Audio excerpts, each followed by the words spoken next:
لیکن اس انصاف کے سب سے بڑے منصب پر کرسی پر بیٹھے اس قاضی کو نظر ہی نہیں آ رہا۔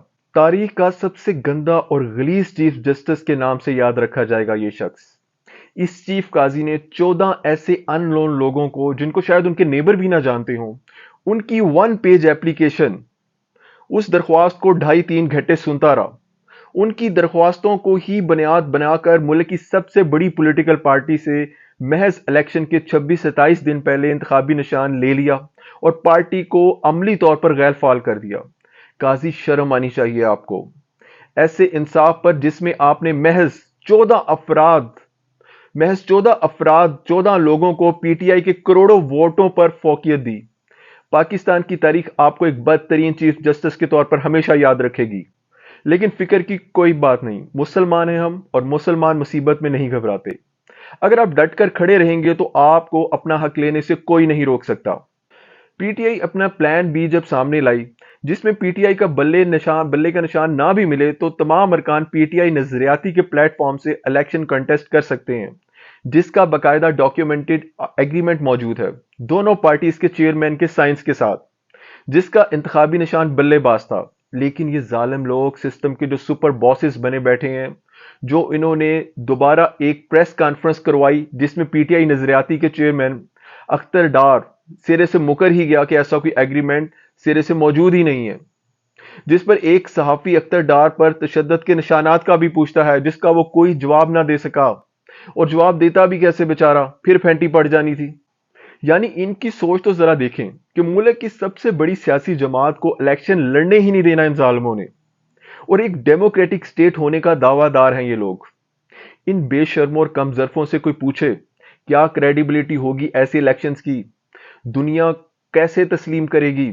ایک واضح کلیئر میسج اور پیغام دنیا کو جائے گا کہ پاکستان ایک ایسی سٹیٹ ہے جس میں لا لیسنس کا یہ عالم ہے کہ ملک کی سب سے بڑی پولیٹیکل پارٹی کو کسی بھی مضبوط جسٹیفیکیشن کے بغیر الیکشن سے آؤٹ کیا گیا، صرف اس لیے کہ وہ سسٹم کے بدماشوں کو پسند نہیں تھی۔ یعنی پاکستان ایک بدماش سٹیٹ کے طور پر انٹروڈیوس کر رہے ہیں آپ۔ ایسا عمل کرنے والوں کو اور ایسی سوچ رکھنے والوں کو یقیناً محب وطن پاکستانی کسی صورت بھی نہیں کہا جا سکتا۔ پی ٹی آئی کے ووٹروں کا یہاں ایک کڑا امتحان شروع ہوتا ہے۔ آپ نے اپنی کنسٹیچوئنسی میں بہت ویجیلنٹ رہنا ہے اور P T I Imran Khan کے نومینیٹڈ کینڈیڈیٹس کو مینشن کر کے رکھنا ہے، اور ان کو الاٹ کیے گئے الیکشن سمبلز علاقے کے سادہ اور ان پڑھ لوگوں تک پہنچانا ہے، اور ہمارے دیہاتی علاقوں کے جو ووٹرز ہیں ان کے لیے تھوڑا زیادہ مشکل ہوگا، لیکن یہ ناممکن بالکل بھی نہیں ہے۔ اور الیکشن کے دن اس پی ٹی آئی کے امیدوار کو اتنے ووٹ ڈالنے ہیں کہ اس سسٹم کے سپر باسز پر قیامت ٹوٹ جائے اس دن، کیونکہ وہی ایک دن ہوگا جس دن آپ کے پاس اس ملک کی تقدیر بدلنے میں ایک اپنا وائٹل رول پلے کرنے کی پاورز ہوں گی۔ یاد رکھیں، جس ملک میں ایسی لاقانونیت اور غیر آئینی طاقتیں قابض ہو جاتی ہیں، ملک کے ہر شہری پر فرض ہے کہ وہ ان کے خلاف ایک قانونی اور آئینی جدوجہد جاری رکھے۔ لیکن یہاں ہماری بدقسمتی یہ ہے کہ قانون کے رکھوالے بھی اپنی ذاتی مفاد کے آگے ملکی مفاد کو داؤ پر لگا چکے ہیں۔ ایک مسلمان ایسے حالات اپنے لیے اللہ کی نعمت جانتا ہے کہ آپ کو اللہ نے موقع دیا ہے کہ اپنی ایفرٹ اور کنٹریبیوشن کے تھرو آپ اس ملک پر مسلط غلیظ طاقتوں کو پسپا کر سکتے ہیں۔ آپ نے اگر نوٹ کیا ہو، جب سے پی ٹی آئی کا پلان بی سامنے آیا، ان سسٹم کے جو سپر باسز ہیں، انہوں نے ایک بار پھر پی ٹی آئی کینڈیڈیٹس پر ظلم اور جبر کرنا شروع کر دیا۔ سمجھ سے قاصر ہے کہ ایک بار ہی کوئی مارشل لا لگا دیا جائے تو اتنی جگ ہسائی سے بچا جا سکتا ہے۔ چلو مارشل لا سے ملک کو ایک آرگنائز فارم آف گورنمنٹ تو مل جائے گا، یہ state with in the state کا امیج سے تو اب جان چھڑانا ہوگی ہمیں۔ یہ آدھا تیتر آدھا بٹیر کی صورتحال پیدا کر کے اپنا وقار مت کھوئیں۔ اپنی اور اس ملک کی عزت کا مان رکھنا ہم سب پر فرض ہے۔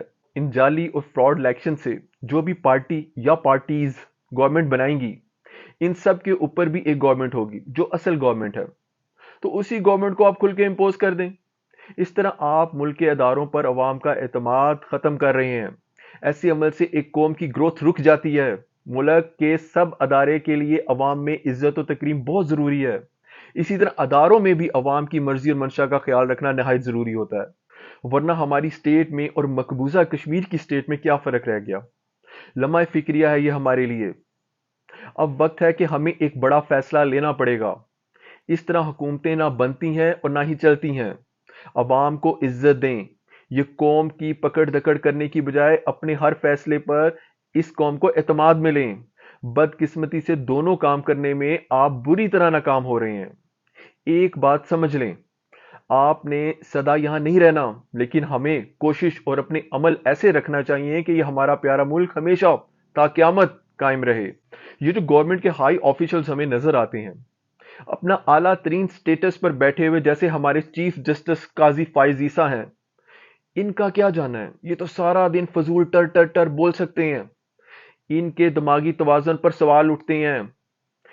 ایسے لوگ ہمارے سپر باس بن کر بیٹھے ہوئے ہیں ہم پر۔